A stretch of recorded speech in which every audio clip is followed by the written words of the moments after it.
Okay, so we are going to begin today by making our animal that we relate to. So I am going to have some stencils laid out of some of the animals that I put on this list here that you will have in class. So we got butterfly, we got a crow.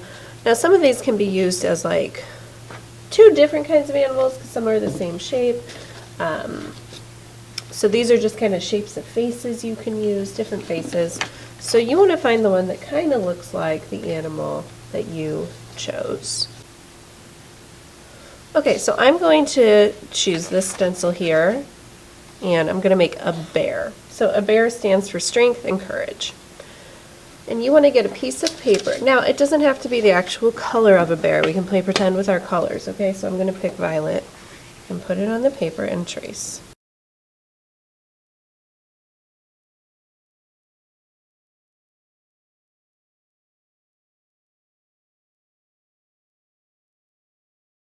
Now I have the shape of my face, now I need to start creating features and designs on my face, and we're going to do this through collage.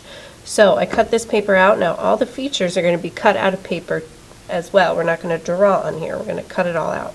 So I made some stencils if you would like to use these to help you along with your design. There's different kind of eye shapes. I made different mouth shapes. And I made a few different nose shapes. Now if you don't like these stencils, obviously you can make your own shapes. They are just there as a guide to help you. Now if you are going to do a stencil, you can use paper from the Collage cart. And what is kind of neat, like especially if I'm going to do the eyes, what I can do is I can take this paper and I can actually just cut it in half. Maybe trim off some of these other edges. So here I have two sheets, put one on top of the other, trace my stencil,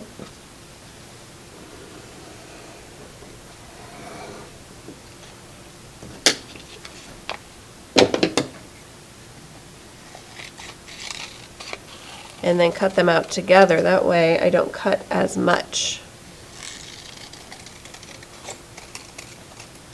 There, just had to cut one time. Now I have two eyes. Okay, so if these eyes are too big, you can make them smaller by trimming them. You could tilt them to make them go up, but I'm making a bear, so I want mine to be just a tad smaller. Okay, something like that. All right, now I want these eyes to have like a little bit of a frame around them because we are thinking about stylized features. So these aren't going to look real. They're going to be stylized. So I'm going to take another sheet of paper and I'm going to cut out two small pieces.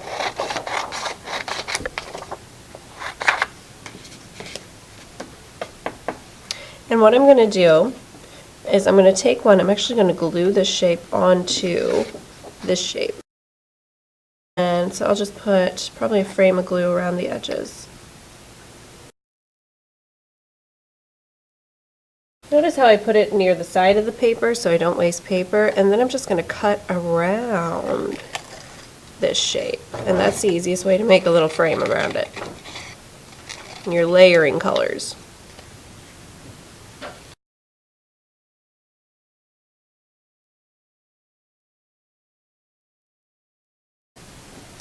Okay, so here I am creating little kind of like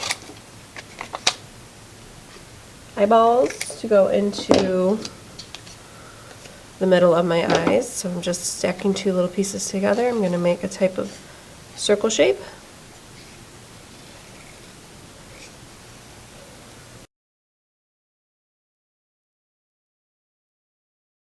So I did not glue these on just yet because I just want to get all of my features made, then decide how to arrange them all. So I'm just letting them sit.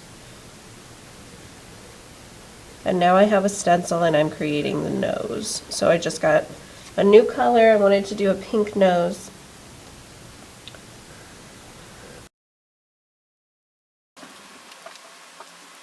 Okay, now the cool thing about collaging is, so like on my nose you can see a little bit of my pencil marks on the edges there. I don't like that. So the cool thing is I could put glue on this side, glue it down the other way, and then I will never see those pencil marks.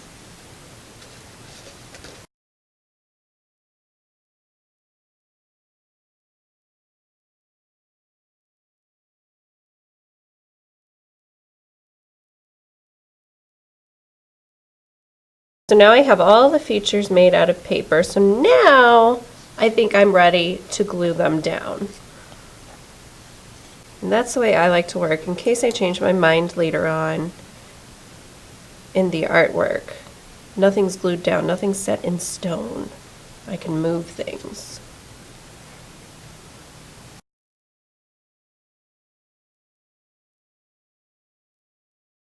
So, recycle all your scraps if they are too little. If they're still nice and big and good, you can put them back into the collage cart.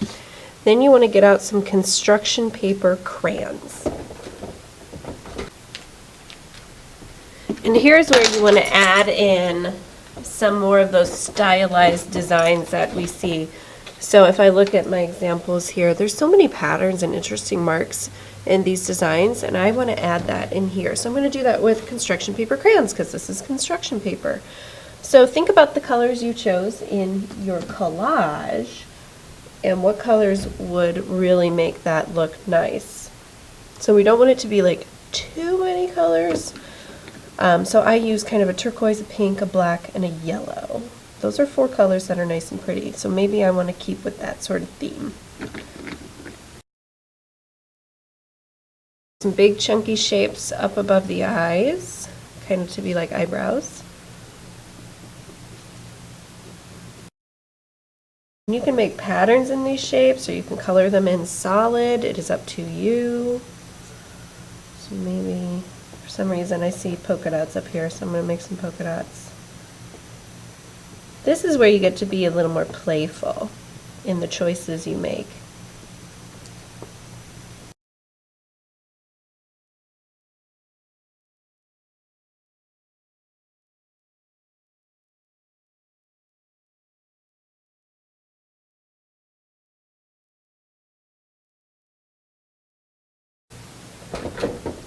Okay, so now that I've created my animal, you want to get another paper and you're going to mount your animal onto that paper.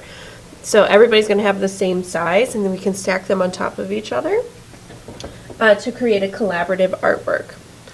So just take your animal, flip it over, make a frame of glue, put a little in the middle, and you want to place it straight, so you don't want it to be tilted. Once it looks good. Notice how the color I picked for my frame ties in with the colors that I chose for my animal, so that way it looks nice and unified. Everything goes together. Okay, now if you did an animal like a whale or a dolphin, yours is going to look more something like this. So it won't take up as much of the space, but that's still okay. Alright, so after you glue it on, just double check, make sure your name will be on the back. And then we will display these for the school to see. So you worked on creating a collage animal inspired by Native American totem poles